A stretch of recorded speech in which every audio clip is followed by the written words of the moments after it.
Welcome to Board Game Binge, the place where we bring you bite-sized, bingeable board game content from across the industry.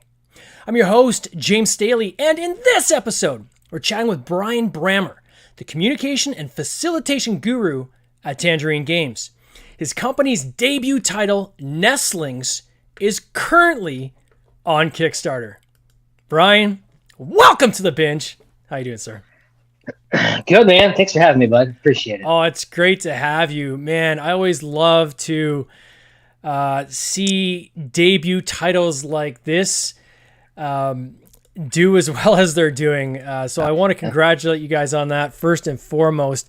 We're going to get into this Nestlings game in a few brief moments, but I always get excited when I get to meet new people in the industry because we haven't met before. So this is cool. It's a good chance to meet another colleague and kind of chat about the biz, so to speak. So for starters, I know you just got home from work. What do you do for your day job? What's your day job? So it's a lot of different things. I actually I work at my church and pretty much doing everything that needs to get done. I'm also a freelance podcast editor on the side, so I can have money to buy board games. We all have that. We all have that one job that we do so that we can kind of feed it into another, addiction that we have. Yeah. And then I play. Yeah. So I do those things off and on. And then obviously Tangerine Games is, the new venture that we're taking. Oh, wow. And then your colleague, is Brandon? Is that how you pronounce it? Yep. Brandon. Yep. So he's the designer on some of these games, specifically the one we're going to talk about tonight. But so what does Brandon do? What's his day job? So Brandon, man, what can't he do? He is not only the designer of Nestlings, but he is a graphic designer. I believe in the marketing department at a college of Lewiston out in Washington State. So he's on the other. I'm here in North Carolina. He was on the other side of the United States. So he does that. He also does a lot of awesome board game photography. Yep. He's had several of his pictures have been runner-ups and maybe even won a couple of contests for just awesome pictures that they take. So anything that you see, any type of advertising, he's taken that picture. We also have another friend, Kevin Grott, who did the Find It tabletop, kind of like that Where's Waldo kind of book for board games. Yeah. So he actually did our intro video on Kickstarter and has taken a bunch of pictures as well. So just got some great people in our corner, and Brandon and Kevin are definitely two of them. Kevin, I think we've had him on the pod. Is he part of the? He was part of the video. What was it called? VLP or something like that. They were there was 3 different photographers that were doing video content. I think so. And he was one of the ones. I think so. Right? Yeah, because you just look at our teaser trailer on Kickstarter and you're like, okay, this guy knows what he's doing. Yeah. So he actually works with Brandon at the university. Oh, wow. So when I went to visit Brandon, I talked with Kevin a little bit on social media, but then I actually finally met him. We played a couple games of Furnace, which was fun, and a couple other games. So great guy. And then how did you guys meet? How did you and Brandon get together? You're on different sides of America, right? Yeah. So how that happened was last summer. I was just cruising down Instagram, just looking up board game stuff, and I came across a post by Allison from Better Half Reviews. So she was a huge help in taking our prototype to Dice Tower West and just showing people. But she showed a picture of an earlier prototype. I'm like, that looks pretty engaging. That looks pretty cool. So I joined the Discord. And at that time, I think it was called the Tangerine Games Discord, but Tangerine Games was more of what he called his photography business. And so we just kind of rolled it into our board game company because we already had the artwork and already had the name. Sure. So I joined that Discord, and there was a play test. And so I did the play test, and that's how I met Brandon for the first time. And we just hit it off. I did some Facebooking stalk like you always do when you meet new friends. And I just found that we had a ton in common, a lot of the same visions for board games and some of the games that we would love to publish, some other games that we enjoy, but we're just like, nah, we're not going to publish those games because we prefer this niche better. And so we were just, had a lot of things in common in that regard. And we've just been, ever since that point, we've been talking. So it's been about a year since we've connected, even though he's been working on the game far longer than that. Oh, wow. And then what made you say, like, okay, let's kind of get into business together? Because, I mean, essentially you guys are partners now, right, on this? Yeah. Yep. Yeah, it's a 50-50 partnership. Tangerine Games is an LLC. And so gives us a lot of flexibility. I had worked for a smaller indie publisher all of last year as doing some contract work. So I went to about 9 or 10 different conventions, kind of managing that booth. Yep. Sorry, my earplug keeps going out. And so I was able to meet a lot of awesome industry people, just understand the whole con scene, which is crazy. Like, maybe just throw that earplug back in breaks. If you don't. Maybe throw that back in just to get your mic there. There we are. That's right. That's probably the mic side. Yeah, it's the one I didn't want to fall out. Yeah, so I worked for a publisher all of last year. Yeah. And doing their booth managing and stuff like that. So I went to like 10 conventions, and conventions is a crazy world. We went to Gen Con. If I were to have a break, like my break consisted of going to the bathroom because it was that far from where our booth was in the exhibit hall. Yeah. Just such a massive area. So so that's kind of really what got me interested in the business side of it. I love board games, but as I was learning stuff through the owner of that company, just learning certain things to do, certain things not to do. Like he shared some of his mistakes with me. I was like, man, the whole fulfillment process is just very fascinating to me. For Brandon, on the other hand, he's like, you take care of that. You do our newsletter. You do the social media. I just want to create games, awesome graphic design, focus on the art, and he does a tremendous job of it. So like, we're just a really good team because we have similar aspirations, but we have different skill sets that kind of work out well. And when we kind of butt heads a little bit, it's always a fun button heads. Always lends to one of us making fun of the other. So that's one thing that we always focus on is at the end of the day, if there was like any kind of like disagreement, we're not going to finish the day until we've chatted about it, or honestly, usually me apologizing for being too sarcastic, or how messages are on text. It's like you can never say them correctly. So we've been doing a lot of voice messages and stuff like that. So it's a great relationship, and we just both liked the heads and the tails parts of board game publishing, and it's just worked out well. It's amazing because often when I talk to people who are business partners in the board game industry, they have like the relationship goes back pretty far, right? Either high school or been friends, been gaming friends, and decided together. Not often do I come across people who have met each other recently, right, through networking, and say, hey, let's do something here together. I think we've got kind of complementary styles here, and we seem to gel quite well. Let's see what we can do with it. So that's cool. Congrats to you guys on that. That's amazing. Yeah. We actually just we kind of like chatted a bunch. You just kind of feel each other out. Yeah. And then actually last November, I went all the way out there to Washington and just hung out with him and his family. Just clicked immediately, and it's just like, yeah, we're in this for the long haul. And so I feel blessed because, like you said, it's rare. This is like a 1% chance that it happens like this. And because it's working so well, we're just like, yeah, this is definitely something that we're called to do. So, yeah. So if you hadn't met each other, would Nestling still be like a Kickstarter thing, or was like, how was that discussion? Was it something where he's working on it and said, look, I need some help here to bring this to market? Or is more along the lines of, hey, I've got a game I've been working on. What do you think? And then between the two of you are like, yeah, let's get this to market. Like, how did that kind of come about? Yeah, so Nestlings was actually under contract with another smaller board game publisher.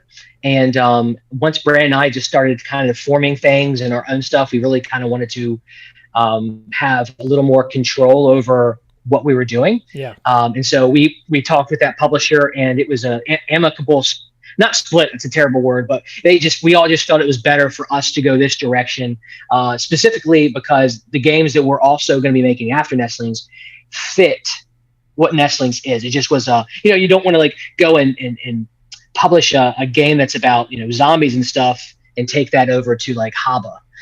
It's just it's not gonna work. It just doesn't work for that brand. And so as Nestlings as we play tested it and started to be just really form into something even more robust, we decided to have a conversation, and we were able to take Nestlings on full time. And so it was kind of already in that process of some marketing was out there, and we just, I think Brandon had never really, he thought about doing a publishing company, but I don't think he ever talk to someone who was also interested in it, or someone that was willing to do it, and so we're just like, you know what, we're doing this. We signed some other games, and so we're working on that, and we're just like, man, I think we can really do something special with Nestlings. Not that the other publisher couldn't, but that, whenever it's your design, because I just kind of helped develop some stuff. Yeah. But when it's your design, it's your baby, it's your nestling. So that's just kind of how that merged. And it was a amicable, very peaceful separation from that. And we're like, all right, we're doing this, we're doing this. And we bit off a lot. We really bit off a lot, but the game does not look anything like it did really even just a year ago. Wow. Yeah. So for it wasn't bad. It's just we've been able to streamline a lot of stuff. So this game must have been in development for a while then. If you'd already kind of signed with someone else, how long is this? When did he come up with this idea for this game in the first place? I feel like it was about 2.5 years ago. Okay. And so not too long. But what's interesting, and he'll probably make fun of me for saying this, but the resources, and as you said, we'll talk a little bit about the game. The resources that were in the game originally were these transparent cards, and it was just a way to kind of show the resources of the critters on their natural biome on the player board. So them being see-through, it was a way to just it just looked really cool. But what Brandon and I talk about a lot is he has stuff that just the table presence is incredible. And I focus on the practical side. Not saying he's not practical, not saying that I don't like the art, but that's just kind of like the things that really hone in on. And before I joined with him, he just learned from, it might have even been Kevin that told him, was like, hey, these transparent cards, it's just not working. It's a great idea, but the mechanic that you have, it's just not gelling. So that's tough when you design something a certain way and then people say, hey, this is kind of broken, but that's what you want. That's what playtesting is about. It's like, please break my game. Don't break it too much, but please break my game so that I can make this the best thing out there. So about 2.5 years, and it took different iterations. If you see anybody in their journey, you look at the very first prototype, which is on like index cards and small little, Legos that they found in their couch, and you see that compared to the final version. It's drastically different. Absolutely. And I think that's part of the development process too, right? Is taking kind of what does that initial cool prototype look like, and then say, okay, now practically from a manufacturing standpoint and an affordability standpoint, can we do all these things, or do we need to do some of these things different, right? A perfect example I'm working with, we had just recently signed a designer, Kevin Levy, on a game for part of our Cities of Venus franchise. So this is going to be like 2 iterations from now, like 2025. Yeah. And in there, he had this cool ring that kind of went around the table, around the board, and it rolled on like it clicked on with magnets. And I'm like, it's great, but we gotta get rid of the magnets because there's no way I want to deal with the costing, the shipping, the testing in terms of safety testing, all that. Testing. Yeah. Magnets we got to get rid of. So he came back with like ball bearings. I'm like, dude, we got to you just got to change the form. Let's do another way. So sometimes it's finding what is the spirit of what you're trying to do, right? And then what's the way we can do that within the mechanism to make it look cool and still functional and still be a showpiece on the table, but you have to have that kind of practical piece that comes into place. Otherwise, you'll be break even or losing money on every game you do, right? So you have to kind of make those decisions sometimes. So that's cool. So talk to us a little bit about Nestlings. So what is this game all about?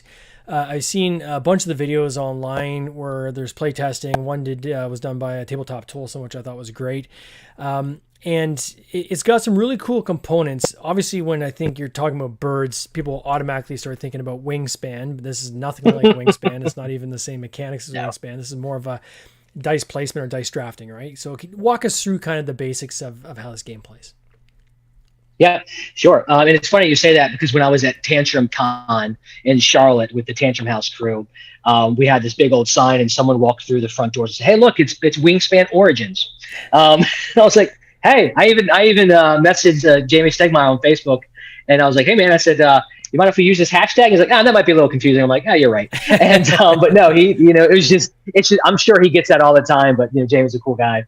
So other than birds, it's nothing like any other bird game that's out there. You've got Bird Watcher, you've got another game that's coming to Kickstarter soon, but it's basically a dice placement, resource management, bidding type of game, area control too.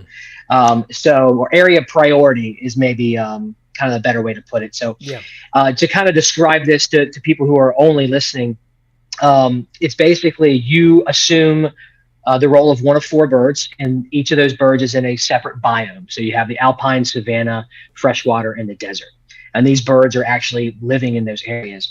And so you're rolling your dice and you're placing them based on the dice face. So it's got like a mountain for the alpine, a cactus for the desert, and that type of thing. And you're placing your dice one at a time on these different biomes based upon the different resources that come out. So each biome has 6 different resources, 5 copies of each. And so as the game goes on, it creates this scarcity. And so your turns become more and more tight because I don't want to say you have less to do, but you have more decisions you have to make. And so once everybody's kind of placed their dice around the board, you will then resolve each biome. You'll start with the alpine. Whoever has priority, which means either they place their dice furthest to the left or they have the most dice, because you can stack dice on top of each other. So maybe you were the the cactus wren, so you're in the desert, and you placed your dice third in the alpine to get this moth that you really needed to accomplish something. Well, you could actually become first priority if you place another of your dice there. So now it doesn't matter where you are, you now have 2 dice, and that's going to trump all the other dice that are to the left of it. And so you have a lot of this tension, some back and forth. There are ways that you can mitigate your dice. There are ways you can re-roll your dice. And so you kind of have to plan your turnout, but then also have a plan B, because by the time it gets back to you, things look drastically different. And even the player who wins priority in a certain biome gets to choose the first resource and then discard another resource. So you really want priority because you might want to, put a resource back in the biome bag that someone else is going after. So I would never say there's no hate drafting in this game. Everything that you do. Well, here's the thing. There's some games where it's like, there's some games where it's like, I'm just going to draft this to make you angry. But like, if you do that in Nestlings, you will lose. So you have to make sure if you do something that's going to hurt another opponent, it better benefit you more. That was a good catch. So as you're kind of collecting these resources, you can feed them to your nestlings. If I'm the cactus wren, I can feed my nestlings resources from my own biome. And so by doing that, every time you gain a resource, you actually gain another small little like triangle wedge. Think of like Trivia Pursuit. Yeah, that's what I thought right away. And you grab that same matching resource and put it in what you're called your resource ring. And so as you're filling that up, you're getting bonuses. Depending upon what spot you feed your nestling, it triggers those segments to score points. You also have gathering goals, which, the resources that you save and you don't feed your nestlings, once you have accumulated a certain amount to meet a scoring condition, you move your token up, you get yourself a bonus, and you're getting victory points at the end of the game, depending upon how high you go. And as you go further up the hierarchy tree, the spots for players gets fewer and fewer. And so it's kind of like got this race aspect, but you also want to keep feeding your nestlings, but you basically you can't ignore either way.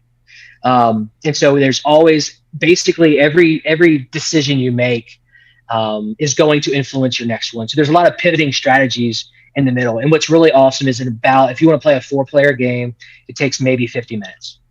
That's crazy. Yeah, I was seeing that. And less players is even faster, right?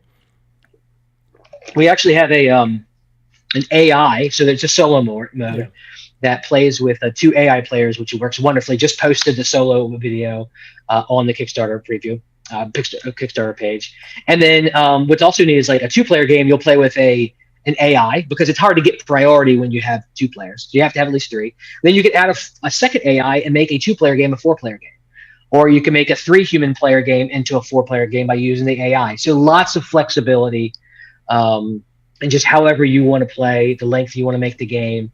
So that's one thing that it was tough to balance. It was frustrating, because when you deal with scarcity and bidding and dice and probability, there was a couple of changes we made, and we're like, well, that's not going to work. So back to the drawing board. So it's probably been I think it's been one of the not simpler games, but streamlined games that took so much more development than you might assume a game like Nestlings would take. Yeah. Because it does have to be balanced well. It can't be balanced too well to where the game plays itself, because that's not fun. Yeah. So yeah, it's just been it's a super fun game, beautiful artwork, and the Kickstarter, man, has been great. We've had a lot of awesome stretch goals as well. The community's been awesome. That's been our favorite part. It's for me is interacting with that community. Yeah, you guys been rocking. So you're at and I'm gonna put this in Canadian dollars because it's the only way I can see it. But you're almost at $110,000 Canadian on a goal of roughly $47,500. So double your goal, more than double your goal. So congrats on that. over 1,200 backers. You guys still have 3 days to go. So now you're entering that back end hockey stick. So you're probably going to end up in a very happy place. I'm assuming. Yeah, where the goal is, obviously the goal is funding, but going in this final week, we're like, 100,000 does not seem out of reach. Where we could far surpass it. I've seen campaigns. Again, they might have been campaigns from companies that are more well established, but sometimes they'll even double what they currently have before going into that final 48 hours. Yeah, So yeah. That's great, and the theme is certainly one that appeals to a lot of people. You've got minis in the game, which I think is awesome. The custom dice that have based on your biome, like they're weighted to your biome, right? So you have a little bit of an advantage for your biome for your particular dice, which I think is cool as well. Was there dual layer boards in this or not? I know for the deluxe version there is. Okay. Yeah, for the deluxe version there is. Sometimes it's kind of hard to show that because instead of doing a lot of 3D renders, because 3D renders are not cheap, I'm paying someone to do that. So Brandon's taken all these photographs and then he's done his thing in whatever mysterious computer he has to make them look 3D rendered. And so it was tough doing that because we're on a budget. We're on a budget. Yeah.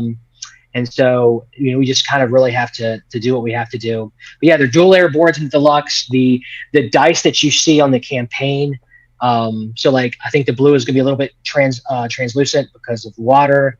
The Alpine's going to look like it's made out of rock. It's beautiful. Yeah. And those are Kickstarter exclusive. Yep. The dice trays. Yeah. Oh, that's yeah, those are going to be awesome. Like what we plan to do is every iteration, every game that we release to at least come out with a dice tray that has something to do with that game. Even if that game doesn't have dice in it. That does not matter. People love their dice trays. So yeah, the dice trays are awesome. The minis, you can actually we have add-on minis. So if you want to play with the set or you want to paint a set, you can add those on as well. Yeah, the dice are exclusive to Kickstarter though. So so you'll see that in the stretch goal, but the dice that you see in the what all comes in the box, those are going to be your typical just the regular colors. So you won't be able to have those after the Kickstarter. So and then the biome bags too, is that a Kickstarter exclusive as well, or? So we're just making them a little more customized. So like the retail version will just have regular bags, but then the deluxe will have bags that kind of stand up. Okay. So you don't have to pick them up all the time. Okay. But then we're going to put a unique design on the bags just for the Kickstarter. So we really want people to buy into the Kickstarter, to make it seem like it's a one-of-a-kind version. None of the gameplay. We also want to provide the gameplay. Anything that we add in Kickstarter, we want to provide that in the game when it's released in retail, because we're working with Lucky Duck Games. Sure. Because we want everybody to have that same experience. It's just basically certain things aesthetically, they're going to get certain benefits. They'll get certain, we have something called a seasons event module, which is going to be awesome, where it's like summer, spring, fall, and winter. And every round you turn over a card and it just kind of breaks the game, gives you a new rule. Like one can be, hey, the blank side, which are basically failed die rolls that can only go into the grasslands. Those are now wild for this round. Yeah. So those are going to be sold afterwards in retail, but people who pledge the Kickstarter, they're going to get that included for free. Well, I think it's awesome too is the trays you guys have in the box, right? So all the components are in these nice organization trays, right? Yeah, what's really neat is if you look at it and you see the tray of where the segments or the wedges go, the way that it's designed is you can just push down on one side and it pops up Oh, that's cool. for us with chubby fingers. And so the idea behind that was we want you to be able to pull out your player tray that's got your segment pieces, your dice, your miniature, everything that you need, and your player board. Put the main board in front, and you're ready to go. Because there's over 200 pieces. Yeah. Especially with the deluxe, there's over 200 wooden pieces. So we didn't want all these pieces all over the place. So we wanted to make this very, very easy to set up and get going. So what's next on deck for you guys? You mentioned that you had signed some people, or do you have other designs that you guys have done yourselves, or kind of how are you charting your path forward as Tangerine Games? Yeah, we actually both. So to kind of get you under the hood a little bit, our next, we've already created a title, and it's on our website. It's called Apple Grove, which is a new designer. And what's so awesome is the game originally began as more of like a more unique strategic roll and write. And we said, you know what? Let's make this not a roll and write. Let's turn this into, let's go all in on this. And the designer loved it. He had never thought about making the game anything other than a roll and write, because he's like, I was going to self-publish this, or I wouldn't think a publisher would want to, spend more money on our game. And it's like, no, that's what publishers do. Well, that's what publishers should do in the small amount of experience I have. Sure. That was the one thing Bryan and I talked a lot about, was we don't want to offer anything just thrown away. We want to, even if we don't make as much money as we could, we want to do it, what we feel is the right way. So that's called Apple Grove, which is basically you have your own player board with a grid of trees. And there's this what we call, I guess, a color wheel, using a white die, a blue die, a yellow die, and a red die. And so you roll all those, and on your grid, you've got them numbered 1 through 5 from the top and along the side, kind of like a bingo thing. And when you roll the dice, let's see if I know my primary colors. If the red is like a 4 and the yellow die is a 3, you can now place a orange tree at the intersection of 3 and 4 on your board. Or you can do it the other way around. And the thing is, you're actually drafting these actions, these trees. There's a couple other actions. And so if you wanted the orange tree, but someone else got it before you, sorry, you're gonna have to pivot. So it's not like you have all the options available to you every turn. So it's what we're calling right now an action drafting game. And so there are certain trees that can grow next to others. Like a red and a green tree do not go next to each other because they don't share a single color on the spectrum. They don't share a color. They're like opposites. So if you place the green tree next to a red tree, you have to build a fence, and your fence is going to be negative points. And there's a bunch of just really cool things that you're doing. There's going to be goals. There's going to be tools that allow you to do certain things. You're going to be able to pick apples based upon where you plant a tree. So it's really awesome. And the thing that's going to really make it pop is the art. The illustrations are being done by Andrew Bosley. Oh, wow. So that's really going to, So I met him at Dice Tower West, and just an awesome game. Played a couple games with him. I think he beat me pretty bad. Got some dinner with him. Figures. Just a terrific guy, and we just wanted to work with him. And super excited about that. And that's coming out when? And then when does that launch? So we're trying to figure out the best way to launch that on Kickstarter, because if we start fulfillment where we want to with Tangerine Games, we're like, okay, as fulfillment's going out, we can kind of start advertising or pitching that second Kickstarter. The thing is, if that Apple Grove Kickstarter lands around November, December, we're not going to want to launch around then. That's just not going to be a good. Yeah. Those months are just not good to launch. So we might have to wait. So it might look like the beginning of 2024, and hopefully that game will release around the fall, around apple orchard season in 2024. Oh, wow. So that's kind of what we're shooting for. We've got a tabletop simulator. We got a mod up right now. It's not public, but we're already testing stuff. We were testing it during Nestlings. We're testing another game that's I'll give a little tease called Peaks. And Peaks is all about climbing all of the mountains that are all over the world. And it's another one of those games actually going to be played 1 to 6 players. And what's going to be so awesome about that is it's another game that's like, okay, this has got a lot of strategy to it, but the way we're going to design it is you pull out your trays, you put the pieces where they go, you start playing right away. It's one of those games where you learn a lot by just playing it through once, and then you're like, oh, I want to play again because now I get it. So one of the cool hooks on Peaks is you can climb a mountain is one of your actions, but anybody else can join you in your climb, and it actually lowers your stamina requirement because someone else is coming with you. But you have to choose certain benefits if you climb the mountain, and then anybody who comes with you gets the other benefits. So there's like, oh, I want you to come because I need my stamina to be lowered, but at the same time, I don't want to share any of these bonuses with you. So you're placing your flags on different mountains across the different continents everywhere and getting points for that. It's just a really, really unique game. And 6 players, that's going to be the challenge, is making a game like that for 6 players. But there's not a lot of 6-player games. Stonemaier does a lot of 5 or 6-player games. Yeah. And we wish there were more, but it does. It requires a lot of balancing. Oh, yeah. So if somebody wants to follow along with these different games, or is it Tangerine Games, go to your website? Is that where the best way, or do you have a Discord server? Or how best do people kind of follow you guys? Yeah, our website is tangerine.games, but we have a newsletter that I send out weekly. We've got about 1,300 subscribers. Nice. I do on there. I have indie. We have something currently called a indie publisher spotlight, where I highlight another publisher game that getting ready to go to Kickstarter or just an indie publisher just like us.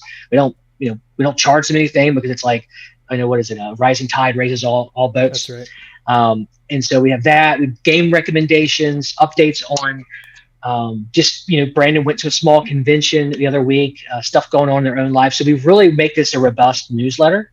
We'll be doing some giveaways through it. So that's where a lot of you'll hear from us directly, but also Instagram, Facebook. I'm very active on Instagram and Facebook. Discord, we have that as well. So I don't know, anywhere. I love building the community and finding more information. We'll update the website, but really it's going to be the newsletter, and probably Instagram is where most of that stuff is going to first hit. Nice. Well, Bryan, I want to wish you guys all the best on this campaign. You got 3 days to go. I'm excited for you. It's amazing. I know you guys have just got to be giddy about where you are so far and where you're about to land. And I can't wait to see this come out. It definitely does have some cool, unique components and mechanics to it, and it's going to be interesting to see how that's received across the industry. So I want to wish you guys all the best. Appreciate it so much. Thanks, man. Cheers. This has been an episode of the Board Game Binge podcast, hosted by James Staley, produced by James Staley and Mike Bruner, with original music by Nick Smith. If you would like to watch these interviews live, simply subscribe to our YouTube channel, Board Game Binge, and you'll get access to live interviews, giveaways, and interesting board game content from across the industry. I can't wait for you to join us. See you next time.